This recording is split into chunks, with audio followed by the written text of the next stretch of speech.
Worms are there to break down the dead and decaying matter and turn it into usable forms of fertilizer for your garden. A lot of people are surprised to say that I don't use a lot of fertilizer in my garden.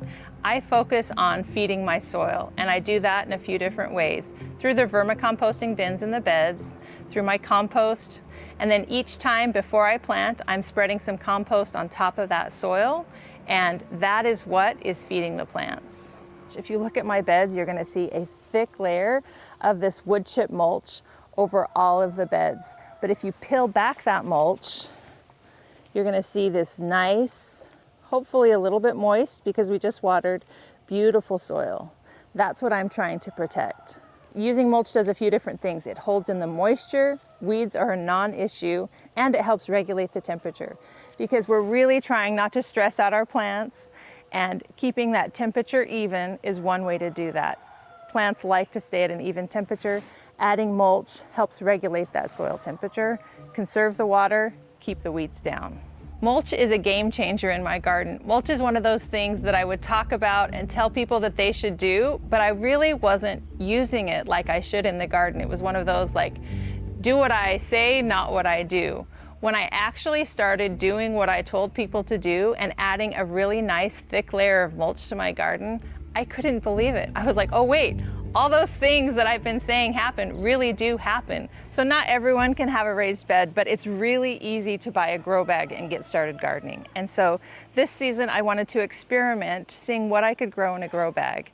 And a Three Sisters garden is a great way to practice companion planting and plant a lot in not a lot of space. It's an ancient technique where the plants benefit one another because they have different characteristics.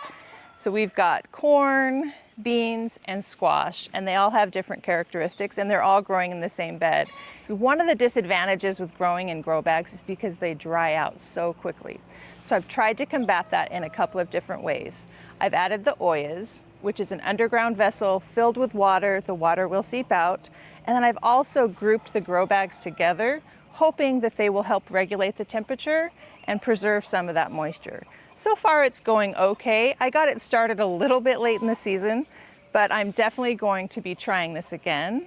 And I'm getting some success, harvesting some squash, hoping to get some beans. The corn was honestly a little bit of a bust, but I've never been very good at growing corn anyway. Most problems in the garden can be traced back to incorrect watering, either too much water or not enough. So this is the one thing you want to get right. It's important to spend time getting to know your garden, the type of soil you have, your water pressure, all of those things, and then finding the system that works for you, learning how to water. Basic principle is you want to encourage roots to grow deep. You want to water deeply, less often. And that's going to change depending on what time of year it is. During the winter months, especially like the wonderful winters that we've had with lots of rain, you may not water at all. As temperatures heat up, you may water your garden bed as often as every other day or every 3 days.